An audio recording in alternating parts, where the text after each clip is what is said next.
Welcome to పూరా local. తన సోదరుడు పవన్ కళ్యాణ్ ని అభినందిస్తూ మెగాస్టార్ చిరంజీవి ట్వీట్ చేశారు. పిఠాపురంలో జరిగిన జనసేన 12వ ఆవిర్భావ సభకు జన సైనికులు, పవన్ అభిమానులు పెద్ద సంఖ్యలో హాజరయ్యారు.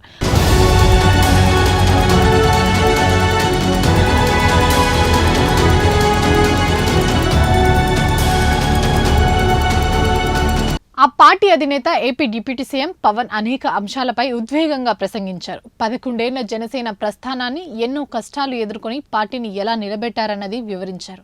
My dear brother Pawan Kalyan, Janasena Jayaketana సభలో నీ స్పీచ్ కు మంత్రముగ్ధుడినయ్యాను. సభకొచ్చిన అశేష జనసంద్రంలానే నా మనసు కూడా ఉప్పొంగింది. ప్రజల ఆకాంక్షలను నెరవేర్చే నాయకుడొచ్చాడన్న నమ్మకం మరింత బలపడింది. ప్రజా సంక్షేమం కోసం ఉద్యమ స్ఫూర్తితో నీ జైత్రయాత్ర నిర్విఘ్నంగా కొనసాగాలని ఆశీర్వదిస్తున్నాను. జన సైనికులందరికీ నా హృదయపూర్వక శుభాకాంక్షలంటూ ఆయన పోస్టులో రాసుకొచ్చారు.